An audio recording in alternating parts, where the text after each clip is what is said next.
Lep pozdrav sem skupaj v prvi epizodi podcastov GZS Poslovni nasveti. Poslovni nasveti so nastali željo, da bi ob pomoči seveda naših gostov prikazali nekatere dobre rešitve, dobre prakse, ki jih lahko tudi ostali potem prevzamejo v svojo prakso. In ker je to prvi podcast, smo ga želeli obarvati nekoliko bolj v duhu letošnjih GZS nagrad za izjemne gospodarske dosežke, kjer je rdeča nit umetnost vodenja. In zato smo kot prvega gosta povabili gospoda Škrabca, ki je med drugim tudi eden od nagrajencev GZS-ja. Hkrati ste tudi predsednik kluba nagrajencev in verjamem, da imate na področju vodenja veliko izkušenj, ki jih lahko delite z nami in ki so lahko koristne morda tudi za mlajše podjetnike, ki se komaj pripravljajo pa spuščajo v te vode. Pa bi začel najprej z enim stavkom, oziroma preveril bi rad ten stavek, ki sem ga prebral na vaši spletni strani. Namreč podjetje Riko zaposlenim omogoča osebni razvoj in ustvarjalno vlogo, podpira njihovo izobraževanje in ambicije. Kako to izgleda v praksi? No, dober dan, najprej en lep pozdrav. Hvala vam, da ste me izbrali kot prvega gosta za ta podcast. Gospodarska zbornica je za mene zelo koristna in ugledna organizacija. Prebral sem, da vas ChatGPT je uvrstil, oziroma prva asociacija, ki je ChatGPT dobil ob imenu Gospodarske zbornice, da je to glas gospodarstva in progresivnost za napredek za gospodarstvo, in delim mnenje s ChatGPT-jem. Po drugi strani pa res meni veliko pomeni to, da je prepoznala moje delovanje in mi podelila to nagrado, tega gospodarskega Oskarja, kot mu rečemo. Navsezadnje sem zavidal to nagrado že veliko prej mojemu očetu, ki je dobil nagrado 84. leta, tako da od tistih časov je za mene to prvovrstna dogodek, prvovrstna nagrada. In seveda zelo sem vesel, ker še vedno ohranjam stik z vsemi nagrajenci preko te organizacije oziroma kluba nagrajencev. Kako v praksi mi to udejanjamo? Mislim se verjetno tako, da v praksi udejanjamo izobraževanje, da poskušamo seveda, predvsem mi je to glavna stvar, ker mislim, da Riko ustvarja zelo dobre pogoje za razvoj človeka, za razvoj tako po profesionalni plati, kot tudi po osebnostni, čisto po človeški plati. Mogoče to izvira iz mojega humanizma, iz tega, da preprosto imam rad ljudi in v bistvu verjamem v to, da se dobro vrača z dobrim in da moramo ljudje vsi napredovati in da iščem v mojih sodelavcih predvsem partnerje. In seveda, če nekomu priznavaš ta partnerski položaj, mu želiš vse najboljše, tako kot sebi. Navsezadnje sem tudi jaz znanje željen, še vedno vem, da je glavna maksima, če hočeš uspevati, da se neprestano učiš. In to seveda poskušamo, da ta kultura preveva vse nas v podjetju. To bo to držalo, ker sem tudi prebral, da ste v enem intervjuju dejali, da če daš ljudem več odgovornosti in svobode, se bodo trudili in skrbeli bolj, kot pa če jim zapoveduješ in jim daješ zgolj in jim delo zgolj predpisuješ. Se je v vsej tej vaši bogati karieri in dolgoletnega vodenja izkazalo to kot pravilo, kot dobra praksa? Ker je pa tudi res, da ljudje smo različni, včasih znamo mogoče dobrohotnost nekoga tudi izkoristiti. Zagotovo, mislim, mene najbolj, kar se tiče vodenja, me inspirira, če parafraziram tisto znano misel avtorja Malega princa, ki je rekel, da če hočeš graditi ladjo, potem ne ukaži svojim sodelavcem, da naj gre po les in predpišeš ne vem kakšne akcije, dejavnosti, dela za to, ampak da jih poskušaš navdušiti za plutje po morju, za osvajanje novih svetov, da jih inspiriraš. Ne? In jaz verjamem, da je to bistveno pomembneje, kot pa, da nekaj zaukazuješ, da terjaš od njih neke postopke, neke protokole. Še posebej zato, ker mogoče Riko je specifičen, ker se ukvarjamo predvsem vedno, ko mene vpraša, kdo v kakšnem poslu sploh sem, pravim, da sem v poslu vodenja projektov. In seveda vsakega takega novega projekta, ko Riko gradi, ne vem, bodi si hidrocentrale, bodi si nove čistilne naprave, bodi si nove hotele, zgradbe in tako naprej, ne, se lotevamo podjetniško. In seveda nisem jaz tisti, ki sem kreator teh novih projektov, ampak so moji sodelavci. In je potrebno pri takih projektih imeti seveda veliko znanja in počutiti se avtonomno in seveda ob tem, da veš, da si ti kreator sreče tega projekta, sem prepričan, da se temu poveča tudi odgovornost. Seveda moraš zelo pri tem ljudem zaupati. Mislim, da je to itak najpomembnejša del vsakega vodenja, zaupanje in spoštovanje. In če resnično to si ponotranil pri sebi, ne, da ni to nekaj samo nekaj, kar je, iz česa izvira neka manipulacija, neko sprenevedanje pa to, ne, potem mislim, da taki iskreni odnosi rodijo tudi nujno uspeh. In seveda je pa zelo dobro, če ta uspeh znaš tudi deliti, ampak ne samo, da se to pozna pri osebnem dohodku, pri plači, kar je tudi pomembno, ker želim, da moji sodelavci imajo čim manj problemov z svojimi eksistencialnimi problemi, čisto iz egoističnega vzroka, da so bolj motivirani ali pa da imajo več časa razmišljati o drugih problemih, mogoče večjih, ne. In seveda, ampak se tudi vidi na drugih stvareh, da razmišljaš, a se tvoji sodelavci prehranjujejo pravilno, a imajo urejeno prehrano, kljub temu, da so vpeti v to delo, a se pri tem dodatno izobražujejo, a želijo videti kako predstavo, zato ker ravno tako kot vem jaz za sebe, kako mi vse to pomaga pri mojem delu, si želim, da tudi oni delajo v to smer. Ne? In to sem prepričan, da je edini tudi porok za dolgoročni uspeh neke organizacije, nekega podjetja. Predvsem ta temelj pa seveda je zaupanje in spoštovanje. Omenili ste zaupanje, spoštovanje, motivacijo, vodenje.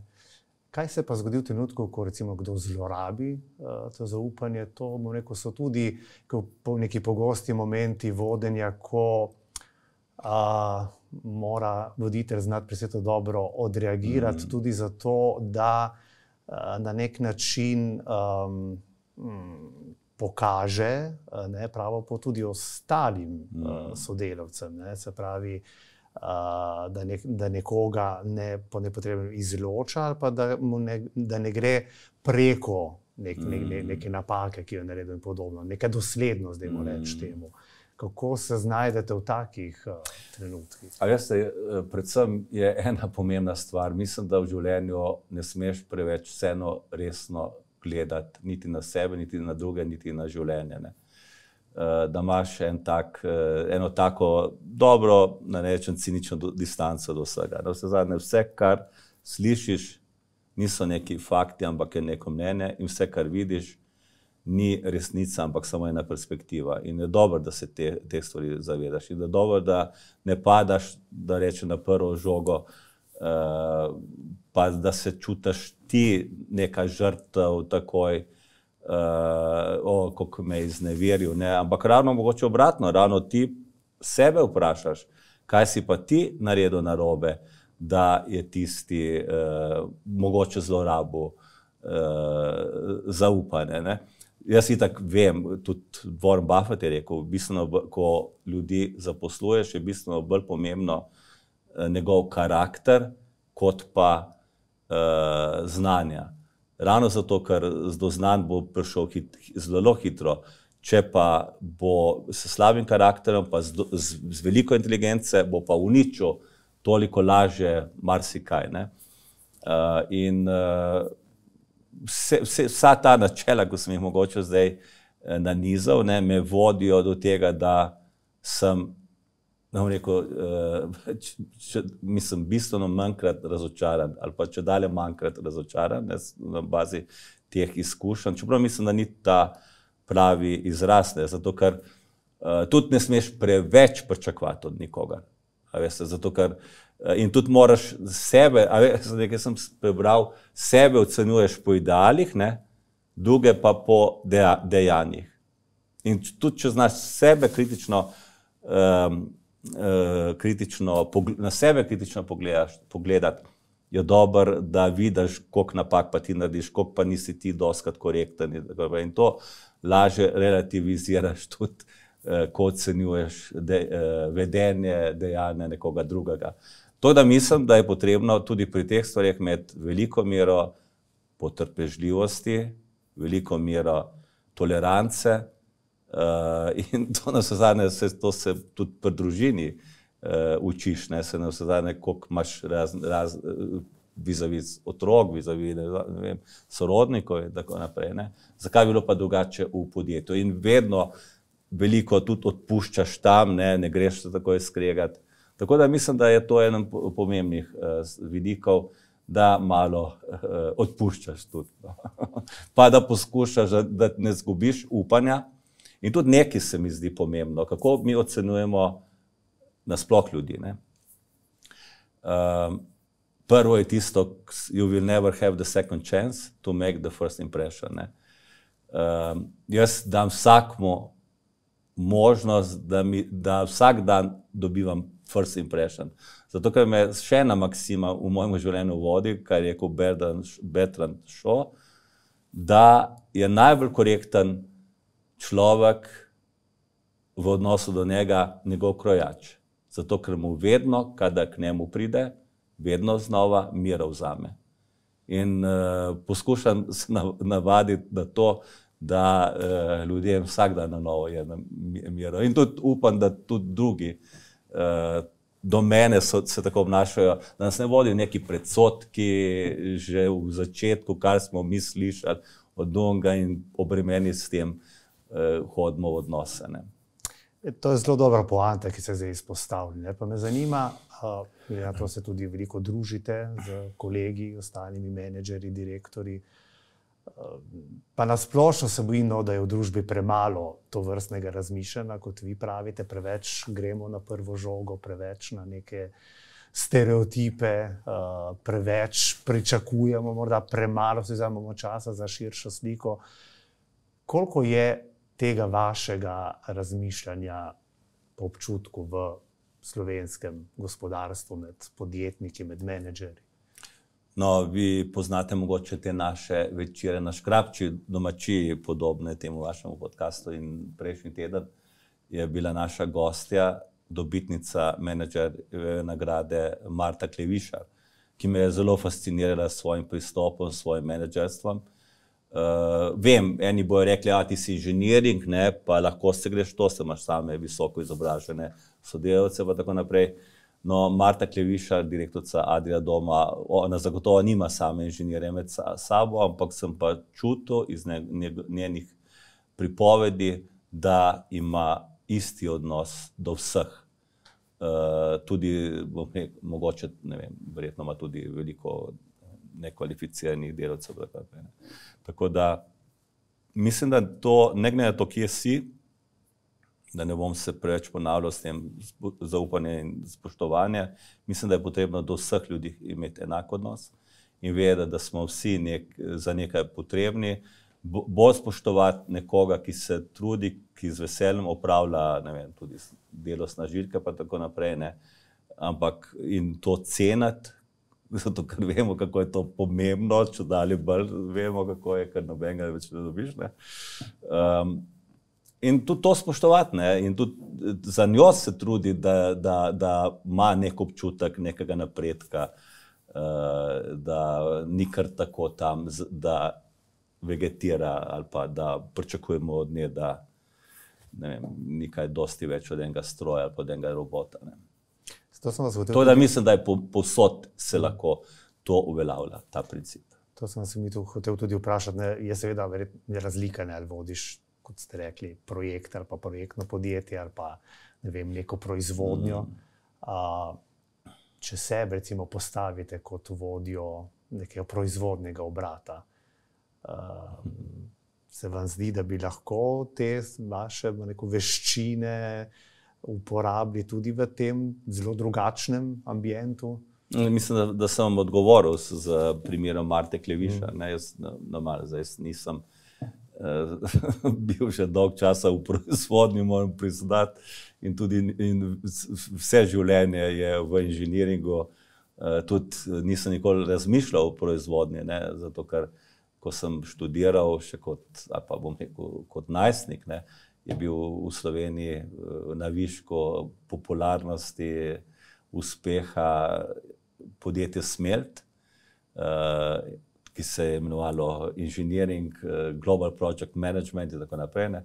In zame je bil to target. Jaz sem želel, da delam projekte, da se nekaj vidi, ne, da bo nekaj za mano ostalo. In po drugi strani, da sem vpet v mednarodno okolje. To dvoje je mene celo življenje zanimalo in hvala Bogu, da mi je Bog naklonil to usodo, ki me resnično napolnjuje, ne, in mi je dala, da sem se osebnostno razvil in da nimam kakšnih frustracij, ne vem. In upam, da mi bo to omogočalo, pa da bom zdrav in da bom nadaljeval še to kar nekaj let. Je pa seveda razlika, ne, vaši podjetnici je okrog 150 zaposlenih imate, vedno vodite eno tako podjetje ali pa neko tovarno z 1000, 2000, 3000, 5000 zaposlenimi, ne, je to nek čisto druga dimenzija pravzaprav, ne. Tako da tle so verjetno potrebne še neke dodatne veščine. Pa sem se hotel v bistvu vprašati, se vam zdi, da je vodenje nek talent, ki ga ima nekdo prirojenega, se z njim rodi, ali se da to tudi priučiti? Vemo, da danes imaš ogromno nekih tečajev, šol, voditeljstva. A veste, jaz o talentu sploh ne razmišljam. Zakaj? Zato, ker na talent itak nimam nobenega vpliva. Jaz raje vidim, ali pa raje sebe prepričam, da sploh nimam talenta, zato se moram pa toliko bolj truditi, zato ker jaz prisegam na delo, na trudenje, na vajo, na osvajanje novih znanj in tako naprej. Ne pa, ker sem prevečkrat prišel že do ljudi, ki so prepričani o svojem talentu, o svojem poslanstvu, sem za tem ni pa nobenega dela. Ne? In to se velikokrat zgodi, tudi na vse zadnje se veste. Naprimer Mozart je bil fantastičen talent, verjetno, ne, ampak brez garanja, brez tega, da se tako usmeril v eno dejavnost. In vemo, če ste gledali Formanov film Amadeus, to je meni najbolj odkrilo, kaj pomeni trdo delo, pa kaj pomeni talent, pa kaj je potrebno, če hočeš biti v neki stvari resnično dober. On je recimo na vseh drugih področjih na infantilni stopnji, ampak danes poslušamo njegove, tudi vemo, kako je Dončić uspel, neki bil talent, ampak drugače pa samo garanje, ko so drugi končali s treningom, je on šele začel, recimo, ne. Tako da jaz prisegam na trdo delo, na človek je produkt navad. Hvala Bogu, da so te navade, da rečem, družbeno koristne. Tako da bi vam na tak način odgovoril. Sicer mislim, da verjetno... Mislim, da je pomembno, da imaš rad ljudi in da jih spoštuješ za dobrega vodjo, kot pa vsi talenti. Ali pa bom rekel drugače, mogoče malo parafrazo od Rakarja, ko je rekel culture it's strategy for breakfast. Ne? Jaz mislim, da bom rekel ta karakter poje talent za breakfast. Jaz sprašujem zato, ker veliko krat vidimo, recimo, ne vem, recimo sposodil eno frazo našega predsednika Šimuke iz nagrad, ko pravi, da včasih nekega dobrega kirurga postavimo za direktorja bolnišnice in smo izgubili dobrega kirurga in dobili slabega direktorja. Ali pa ne vem, moče v novinarstvu tudi imaš veliko takih primerov, ne, odličen novinar, ki je lahko slab, odgovoren urednik, ne. Da ne govorimo, recimo, to je tudi ena mantra v gospodarstvu, ne. Gospodarstvo si želi več ljudi z gospodarstvom v politiki. Vprašanje, ne. Jaz še zmeraj mislim, da sta to zelo različna svetova in gospodarstvenik se zelo težko znajde v politiki. Zato pravim, da morda to ni talent, ampak neka osnova verjetno more biti, ali so to neke veščine, organizirane, ne vem česa, ali pa morda, tako kot ste rekli, ne, ta ljubezen, spoštovanje do ljudi, ki te pripelje do tega, da si lahko dober vodja, ne.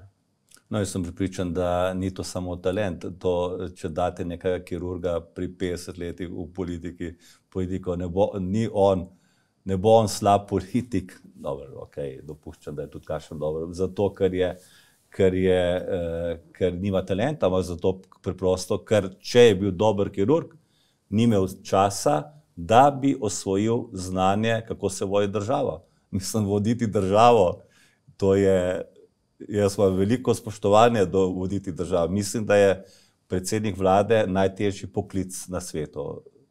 Pa tako je za ministri v to, ne? Kako morajo oni kompleksno to delovati in tako naprej, da ne govorim. In to potrebuješ ogromno nekega znanja, ne? In to znanje ponavadi začneš pridobivati, ko si v kakšni mladinski politični organizaciji. Jaz sem odraščal v socializmu in sem bil član Socialistične zveze mladine in vem, in potem tudi, mi ni težko priznati, Zveze komunistov. In to vem, kako so te organizacije skrbele za podmladek, za izobraževanje. Jaz sem vsezadnje bil v 16 letih, ZSMS je organizirala poletne politične šole v Tacnu, recimo en teden smo tam od jutra do mraka se srečevali z starejšimi politiki, se spomnim, so prihajali razni Staneti Dolanci, ki so nam imeli predavanja in tako naprej. Ne? Se pravi, včasih, da si prišel nekam na neko funkcijo politično, to ni bila slučajnost. Si mogel kar neki znanj prikazati. Ne? Danes, če vidim, kdo je vse v parlamentu, mislim, me je strah resnično. Na vse zadnje Slovenija ima, jaz bi rekel, da Slovenija ima kar inerten že sistem demokracije, pa bom rekel nekih postopkov, tako da mi smo resna država, kljub temu, ne, in na vse zadnje tudi to ni zdaj posamezni pojav, pri nas, mislim, da je to v celotni Evropi se to pojavlja, da se tega politiki ne zavedajo, da morajo veliko vedeti, veliko znati, potem pa se lahko spopadajo z temi izzivi političnimi. Ne. No, to se strinjava, politika je obrt, v kateri se je treba dolgo leta kaliti. Pa če se vrneva spet malce bolj k vam pa na vaše podjetje, kako mislite, da vas vaši zaposleni vidijo, oziroma vam to povejo direkt, ali je to vaš občutek? Mislim, zdaj, kako, nisem nobenega še vprašal, kako me pa vidi, ampak jaz bi rekel, da mislim, da se pravim, jaz verjamem v to, da se dobro vrača z dobrim in mislim, da se z mano upam, ne, da vejo, da moj uspeh je njihov uspeh, ne, da zato tudi gradimo vsi skupaj te uspehe. Jaz se popolnoma zavedam, da sam nisem nič, ampak da sem močan samo to, kako močni ali pa s kakim znanjem moji sodelavci se okrog mene pač v neko akcijo, da se združujemo. Vsakemu dajem priznanje, da je na tistem področju bistveno bolj pameten od mene. Mislim, potlačim dostikrat svoj ego, poskušam, ne. pa stimuliram ego nekoga drugega. Zato, ker mislim, da dober vodja, to pa je eden izmed teh spet enih, da rečem, maksim postulatov, ne. Če hočeš voditi druge, moraš imeti sebe še kako na uzdi, ne. Če je to talent, potem je pač talent, ne. Jaz mislim, da se moraš kar zelo kultivirati, pa tudi na sebi delati, da postaneš takšen, ne, z delom, ne. Zato, ker mi vemo, če triletni otroci v peskovniku se grejo takoj vojno, ne, pa mi vidimo, kako smo nekultivirani, mi v otroštvu, pa prvotno, ni tisto, da se vsak otrok rodi nedolžen, dober, pa se potem pokvari, ne, naravno nasprotno, kultura, vse te socializacije, pa tako naprej, ga naredi človeka, ki se zaveda, da ne more samo uveljavljati svojega jaza, svojega ega in tako naprej, ne. Ne vem, jaz upam, da so radi v moji družbi, da se radi pogovarjajo z mano, in predvsem zato, ker vsakmu dodam vedeti nekaj, da tam, kjer trije mislimo enako, sta dva preveč, ne. Tako da prisegam na to pogovarjanje z argumenti, in seveda sem srečen, če se lahko napajam z novimi znanji mojih sodelavcev, ker vsi vejo bistveno več o vsem, kar mi delamo, kot jaz sam. No, jaz bi skoraj se potrditi, da radi delajo z vami, ker mislim, da ste eden redkih direktorjev, ki so mu sodelavci za rojstni dan podarili video spot. Ja. Je bilo to presenečenje?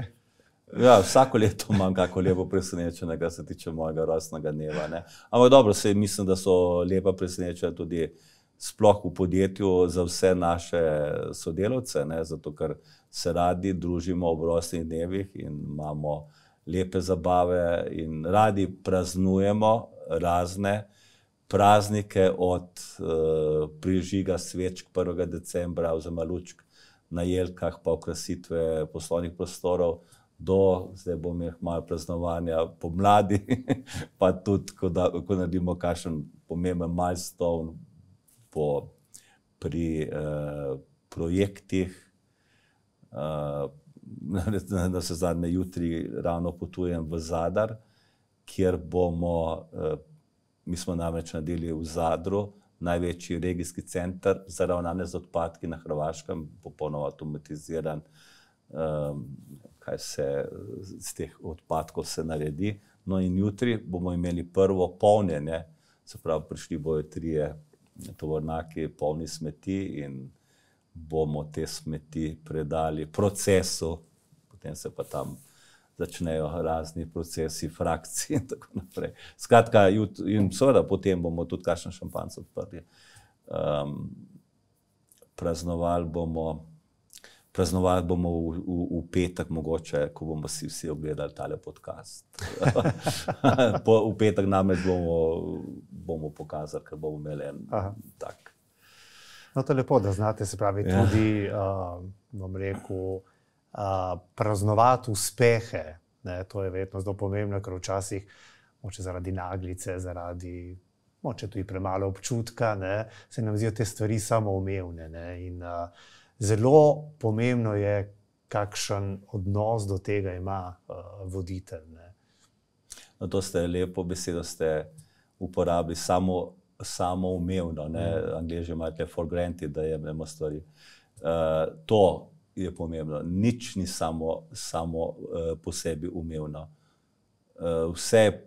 Nič ni for granted. Vse treba se izboriti, vse treba v neko kulturo zapopasti, da zapopade neko kulturo in potem to potem daje neke rezultate. Nič ni pa samo umevnega. Ena beseda, jaz sem si ta video ogledal in ena beseda mi je potem odzvanjala v ušesu gurati. Zakaj je ta beseda, rekel, tako vam lastna? No, zato, ker sem jo slišal od mojega mentorja. Ajde, Guraj mi je rekel, bil je pa srpskega porekla, ne, in to verjetno se bo prenašalo iz generacije v generacijo, ne. Zato, ker, a veste, jaz nobenih revolucij ne pričakujem tudi v podjetju, pa tako vreme, ampak pričakujem, da se gura, pa še naprej rečem, mic po mic, pa zigzag. In to je, mislim, da tudi najpomembnejše v življenju, da napreduješ z malimi koraki, previdno,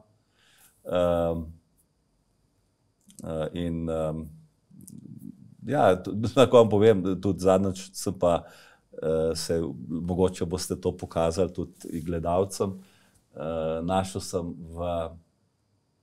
v Alanu Fordu eno lepo slikico, eno lepo sceno, kjer broj 1 Bob Rocku pa Alanu Fordu govori, da so samo 2 stvari v življenju potrebne, ki odpirajo vsa vrata. Samo 2 besedi, ne? In vprašal Bobro, in kje so te 2 besede, pa rekel, vuci in guraj. Tako da mi celo broj 1, za katerega vemo, da je na katero stran se odpirajo vrata. Tako, vuci in guraj. Guraj, zato je, mislim, ko mi pride s kakimi problemi, pa tako naprej, guraj, mislim, nimaš kaj, to je to. To je najboljši, da rečem, recept za vsak uspeh. Kaj pomeni rikoizirati se?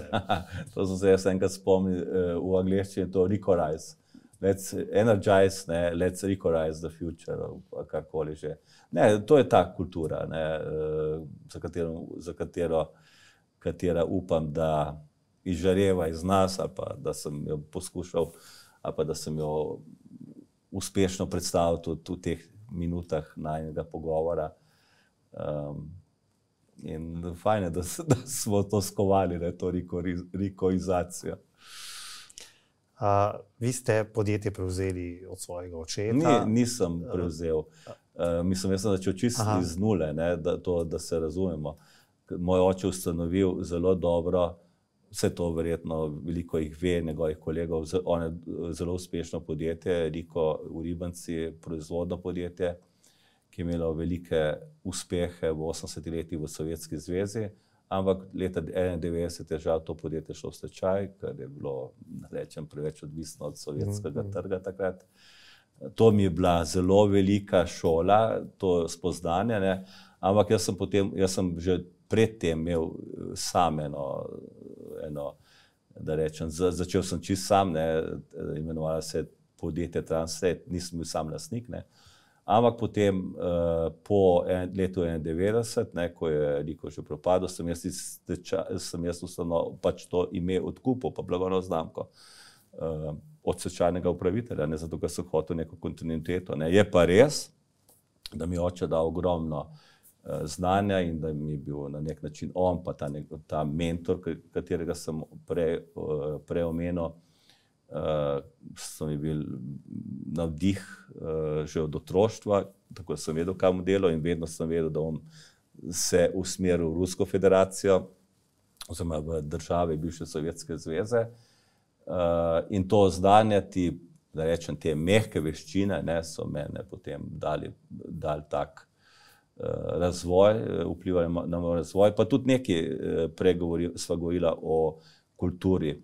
Jaz sem res začel podjetje sam in še 2-3 leta mogoče ni bil še noben moj sodelavec. Počasi je to podjetje raslo z nobenimi prevzemi, vse je bilo to organsko in zato se lahko ta kultura potem usede, ne.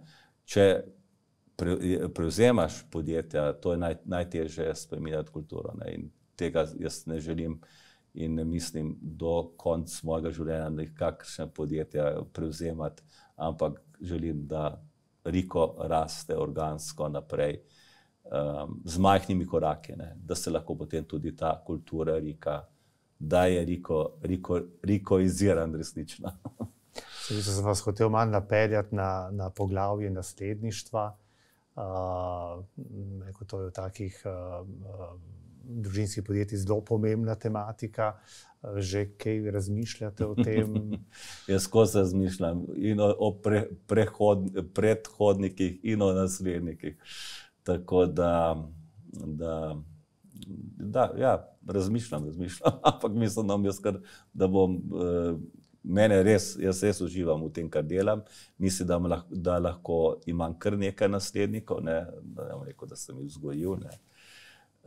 In da se ni bati za razvoj lika tudi potem, ampak upam, da me boste še dolgo časa gledali. Ampak seveda si pa prizadevam.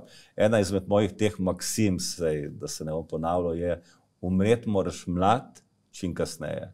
In tudi podjetje mora umreti mlado, ampak čim kasneje, ne. Ampak zato treba veliko delati na tem, da ostajaš mlad, ne. Ampak da se zavedaš svoje minljivosti. Torej, to mlad po duši, mislite verjetno s tem. Ne vem, kako. Dajte vi, to ocenite vi, kako še. Mogoče za konec, ker se počasi približujemo koncu, še to vprašanje, rekli ste, da uživate v delu, kar se vam vidi. Koliko pa, črpate še neke dodatne energije, motivacije? Znani ste potem, da ste, mecen na tem področju umetnosti, veliko tudi vlagate dejansko v umetnost. Kako pomemben del življenja je to za vas? No, jaz mislim, da vse to, kar delam, je en moj življenjski stil, en moj lifestyle, ne. Od jutra do mraka se mi zdi, da je vse to skupaj povezano. Ja, zato, ker imam rad življenje in sem radoveden in da sem prepričan, da mi vse to koristi tudi pri osnovni dejavnosti in me pač motivira, da vsak dan vstanem, se veste, včasih je težko, ne. In da greš smelo, koražno, poglejte, koražno naprej, sem še zadnjič sem bral en intervju seveda posthumen, ne, z gospodom Janezom Stanovnikom, našim znanim očetom naroda, no, in tam sem naletel še eno to koražo naprej. Jaz mislim, da je to tudi eden lepa spodbuda, če nekomu rečeš koražo naprej. Ja, da gremo koražo naprej čez to življenje, ki res toliko nam ponuja, toliko lepega. In ne se braniti teh izzivov, ne, tudi da greš v gledališče, tudi da greš na Šmarno goro, tudi da greš na razstavo, in spodbujam moje sodelavce, jaz vprašam, ko pride nekdo iz Londona, a si šel na kakšen musical, a si šel kako restauracijo, dobro. Zato, ker to je življenje, ne, in to je del, nič ni lepšega, navsezadnje sem se jaz sam v to prepričal, kot če potuješ, ampak z odprtimi očmi,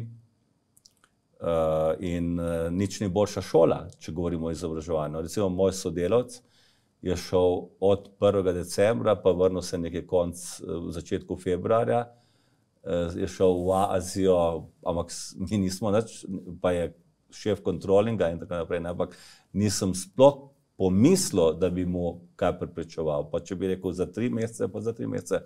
Ravno zato, ker želim, da se vsi prepričajo v to, kar sem se jaz že zdavnaj prepričal, da je center sveta postaja Azija.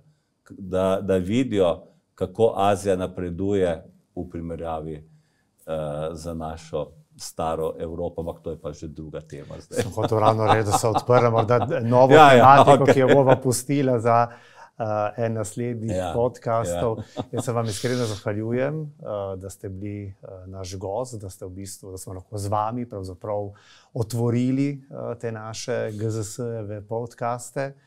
Zahvaljujem se tudi poslušalcem in gledalcem za pozornost in podcast Poslovni nasveti bo z vami ponovno čez 14 dni. Hvala lepa. Hvala.